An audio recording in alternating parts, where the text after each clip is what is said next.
Hi viewers, welcome to our channel. Kommineni arrest పైన జగన్మోహన్ రెడ్డి గారు ఒక సంచలన ట్వీట్ అయితే చేయడం జరిగింది. అయితే ఈ ట్వీట్లో అటు బాలకృష్ణ గారిని కూడా మెన్షన్ చేస్తూ గతంలో ఆయన ఈ రకంగా మహిళలపైన మాట్లాడలేదా అంటూ కూడా క్వశ్చన్ చేసి చంద్రబాబు నాయుడు గారిని అయితే ట్యాగ్ చేశారు. సో మరి ఆ ట్వీట్ని ఏ విధంగా అర్థం చేసుకోవాలి, మరి బాలకృష్ణ గారి పైన జగన్మోహన్ రెడ్డి గారు చేసిన ఈ కామెంట్స్ పైన ఏ విధంగా చూడాలన్న అంశం మీద డిస్కస్ చేయడానికి ప్రజెంట్ మనతో పాటు సీనియర్ జర్నలిస్ట్ అరవింద్ కొల్లి గారు ఉన్నారు. వారిని అడిగి తెలుసుకునే ప్రయత్నం అయితే చేద్దాం. సార్ నమస్కారం సార్. సార్ అటు కొమ్మినేని అరెస్ట్ ను ఖండిస్తూ జగన్మోహన్ రెడ్డి గారు ఒక ట్వీట్ చేశారు. సో అందులో బాలకృష్ణ గారి పేరుని కూడా మెన్షన్ చేస్తూ మరి గతంలో మీ బావగారే ఇటువంటి చేశారు కదా, మహిళల పైన ఇటువంటి కామెంట్స్ చేస్తారు కదా, మరి దీనికి మీరేం సమాధానం చెప్తారంటూ చంద్రబాబు నాయుడు గారిని క్వశ్చన్ చేస్తూ పెట్టారు సార్. మరి దానికి మీరేం సమాధానం చెప్తారు సార్? అంటే అసలు ఇక్కడ వివాదం వల్ల అమరావతి మహిళలని, అమరావతి ప్రాంత ప్రజలని ఉద్దేశించి చేసినటువంటి వ్యాఖ్యలు. అంటే ఇది ఏ రకమైనటువంటి రాజధాని, ఇది దేవతల రాజధాని కాదు, సో అండ్ సో రాజధాని అని కృష్ణరాజు చేసినటువంటి వ్యాఖ్యలు. కృష్ణరాజు చేసినటువంటి వ్యాఖ్యలని నర్మగర్భంగా దాని గురించి మాట్లాడుతూ కాస్త వెగతాళిగా మాట్లాడుతూ, అంటే ఈ వ్యాఖ్యల్ని ఖండించకపోగా, వ్యాఖ్యల్ని నిరోధించకపోగా, వ్యాఖ్యల వలన మీరు మరిన్ని కేసుల్లో ఎదుర్కొనే అవకాశం ఉంటుందని మాత్రమే మాట్లాడినటువంటి కొమ్మినేని శ్రీనివాసరావు వ్యాఖ్య. కొమ్మినేని శ్రీనివాసరావు చేసిన ఆ వ్యాఖ్యలు ఎక్కడ ఆయన ఆపాలని ప్రయత్నం జరగలేదు.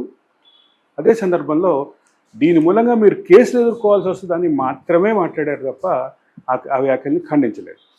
దాని చుట్టూ తిరుగుతున్నటువంటి వివాదాన్ని ఎంతసేపటికి దీన్ని మ్యాగ్నిఫై చేసి ఒక పక్క ఆందోళనలు జరుగుతున్నాయి.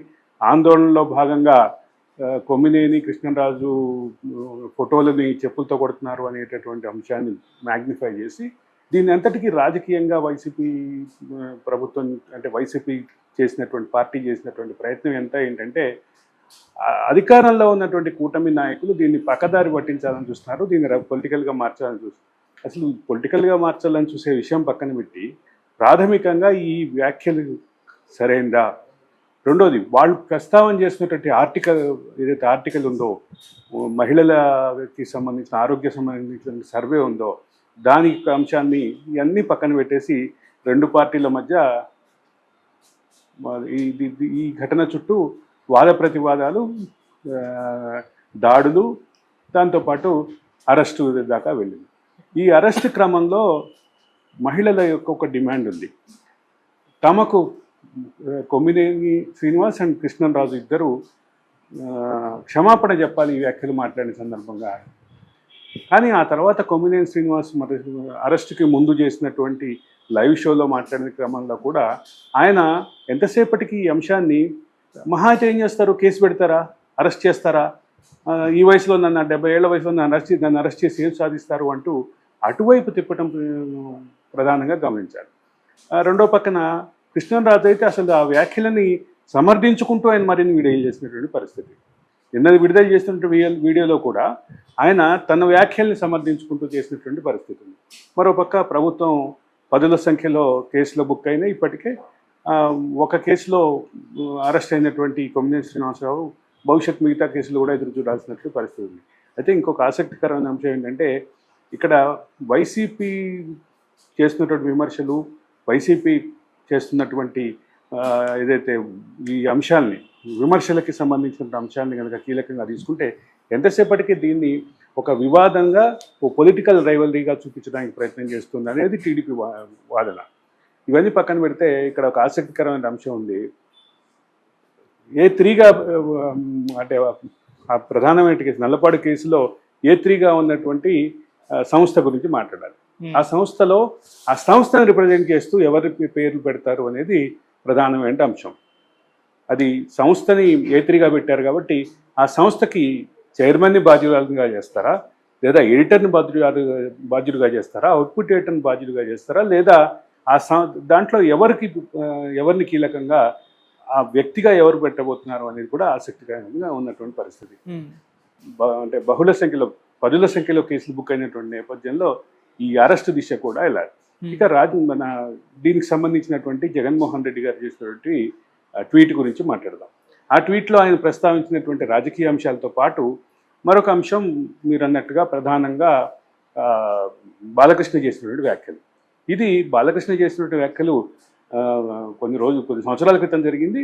ఆ వ్యాఖ్యల పట్ల చుట్టూ తిరుగుతున్న రాజకీయం, దాని చుట్టూ తిరుగుతున్నటువంటి అంశాలు కూడా బాలకృష్ణ చేసినటువంటి వ్యాఖ్యల నేపథ్యం, ఆ నేపథ్యం తర్వాత జరిగినటువంటి రాజకీయ చర్చ అది సుదీర్ఘంగా జరుగుతున్నటువంటి చర్చే. ఇవాళ కొత్తగా జగన్మోహన్ రెడ్డి గారు దాన్ని తీసుకొచ్చి రాజకీయపరమైన అడ్వాంటేజ్, రాజకీయ చర్చలో విమర్చడానికి ప్రయత్నం చేశారు. ఇక్కడ ఈ పర్టికులర్ అంశంలో వివాదం అనేది మరింత జటిలం కాకుండా దానికి క్షమాపణ చెప్పాల్సినటువంటి ఇద్దరు ప్రధానమైనటువంటి దీంట్లో బాధ్యులు వాళ్ళు అందుకు చెప్పకపోగా దీన్ని మరింత జటిలం చేయడానికి చూశారు అనేది క్లియర్. ఈ రోజుకి ఆ అంశం చుట్టూ తిరుగుతున్నటువంటి అంశం ఏదైతే ఈ డిస్కషన్ ఉందో, ఈ డిస్కషన్లో మహిళలు డిమాండ్ చేసినటువంటి క్షమాపణ అనేది ఎవరూ చెప్పలేదు. మహిళలు అనేది ముఖ్యంగా సాక్షి యాజమాన్యం కూడా చెప్పలేదు. అదే సందర్భంలో ఈ ఇద్దరు నిందితులు కూడా చెప్పలేనటువంటి పరిస్థితి. కాబట్టి ఇది ఈ పర్టికులర్ జంక్షన్లో ప్రధానంగా కనిపిస్తున్నటువంటి అంశం క్షమాపణ దిశగా వాళ్ళిద్దరూ చెప్పలేదు. రెండోది అంటే సాక్షికి యాజమాన్యానికి నా వలన జరిగినటువంటి నష్టానికి నేను క్షమాపణ కోరుతున్నాను, సాక్షి యాజమాన్యానికి కోరినటువంటి కొమ్మినేని శ్రీనివాసరావు అదే సందర్భంగా మహిళలు కూడా క్షమాపణ చెప్తే బాగుండేది అనేటువంటి ఒక వాదన వినిపిస్తుంది. ఇది ఇట్లుంటే కృష్ణరాజు అయితే అసలు దాన్ని ఎటువంటి తప్పు చేయలేదు అనేటటువంటి భావాన్ని వ్యక్తం చేస్తున్నారు.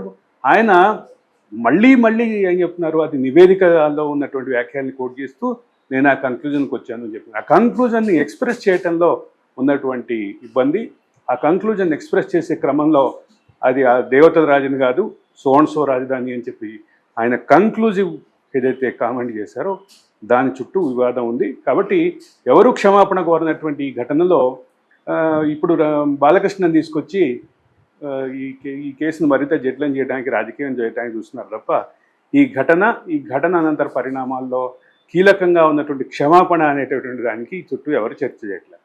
ఓకే, ఈ ఒకసారి కృష్ణరాజు అండ్ కొమ్మినేని శ్రీనివాసరావు కనుక క్షమాపణ అడుగుంటే ఇక విషయం ఎంతటితోటి అయిపోయేది అనేది చాలా క్లియర్. అంటే ఇప్పుడు ప్రతిపాదిత కేసులన్నీ కోర్టుకి కనుక సబ్మిట్ అయితే జనరల్గా ఎఫ్ఐఆర్ బుక్ అయిన తర్వాత 24 గంటల్లో చేస్తారు.